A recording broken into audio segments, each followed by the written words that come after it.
So welcome to Advanced Learning and Performance and Organizations. I am David Laird. I have the honor of being your instructor for this course, and we are very, very glad that you're here to begin this journey with us. This is going to be an enormous amount of fun, and I hope a wonderful learning experience for everybody. So I want to take just a little bit of time to tell you a little bit about the course, what we hope to accomplish at this time, and tell you a little bit about myself. So there's two overarching but closely connected goals for this course. So we're working in this really interesting area of how people come together and learn together, how they come to build this notion of shared expertise and improve practice as a group. And so I want to provide a firm grounding in the characteristics of effective organizational learning, and so you understand how to identify those characteristics in and of themselves. But those are rather sort of large overarching concepts. What we also want to spend time working on is actually preparing you to initiate and lead collaborative learning in your organizations. And so there's a very specific model of organizational learning that we're going to be exploring throughout this course. So there's a lot of stimulating concept that we want to introduce, but we also want to do an awful lot of skill building as well. So there wants to be a good mix of theoretical knowledge, but also some very, very practical knowledge as well. So we have very high hopes for what you're going to accomplish in our work together. I want to share with you just a couple models that will guide our work. On the left, you'll see sort of a very broad overview of how we've organized the course, weeks 1 through 14. And on the right, you're going to see a model of the actual, it's a representation of the actual collaborative learning model that we're going to engage in. So we call this particular version of continuous improvement modeling of organizational learning improvement science. So let's start with the one on the left. There's sort of three broad pieces of this course. In the first week, we're going to do a theoretical overview and introduction to a lot of these characteristics of organizational learning. And then in the next 2 weeks of the course, we're going to do a simulation activity, sort of an in-depth case study where we're going to unfold for you in very rapid fashion the entire method of this improvement science process. And so really what we want you to do is to get a sense for the whole.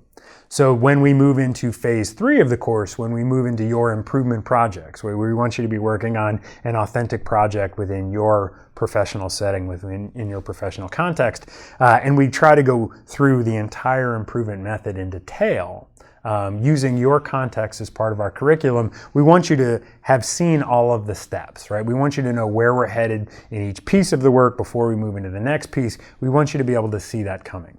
So we'll start with that theoretical overview in week 1. We'll run through that simulation activity really quick. We'll drop you into each piece of the improvement method as we go along. We'll try to accomplish that in weeks 2 and 3, and then we'll go back. We'll start again from the beginning with the improvement method. We'll start in your context, and we'll try to help you produce facility with these tools and an understanding of these methods in a rigorous way throughout the remainder of this course. So that's the big picture of how we're going to move through the class. And then as you'll see at a very high level on the right side, we've got a model of the improvement science piece as well. So we'll talk about how groups come together and they try to develop this shared understanding of the problem that they are trying to resolve and all of the complexity that surrounds it.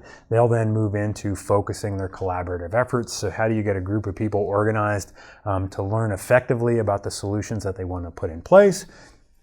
And so then we'll move into, once we sort of have that roadmap, we've arrayed our theory for what we're going to accomplish, we really try to figure out how we develop those change ideas, right? How are we going to impact this behavior or this organization in a meaningful way?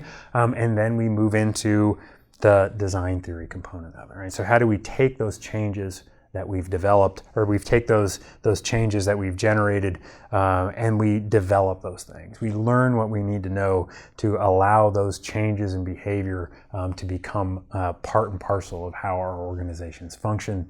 And then once we've built confidence with that, once we feel like we've learned the things that we need to learn to be successful, how do we impact our organizations at higher levels of scale? So how do we think strategically about spreading and scaling these ideas that we've developed so we can achieve improvements at scale so all of our clients, all of our students, all of our constituents can share in the benefits of our work. So that's just a very high level of what we want to accomplish and how we're thinking at this very early stage to break up the work. Now, let me tell you a little bit about me. I have always subscribed to the notion that a picture is worth 1,000 words. And so here's two pictures that I think encapsulate some of the most important things that I think you need to know about me. So what you'll see in these two pictures, I'm involved in some sort of learning activity, and you see me doing it in very different contexts. In one picture, you see me working as part of a team, delivering a workshop with our partners at South China Normal University in Guangzhou, China. And in the other picture, you see me working as part of Vanderbilt's activities to develop educational leaders in Abu Dhabi in the United Arab Emirates.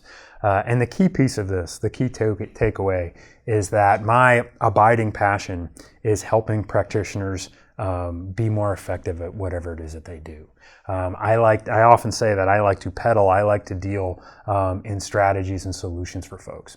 And so I am at the university an assistant professor of the practice, which means I've spent the vast majority of my career as a practitioner. I started as a high school teacher, an administrator, as a district official, and I came to Peabody a number of years ago after having been the director of state and federal evaluation for New York City Public Schools. And so I have a fairly significant background in practice and educational administration, but I've spent the last number of years really trying to focus in on, based on my practical experience, how do I understand the tools that really would have made me excited, that really would have helped me with my work as a practitioner. And I feel like we've learned so much. There's so many wonderful things, so many wonderful tools that I wish that I had when I was still in practice, that I am just thrilled to share with you as we go through this experience. So I strongly encourage you to be brave, to share of your experience, to engage actively, and let us figure out how we can help you solve really important problems.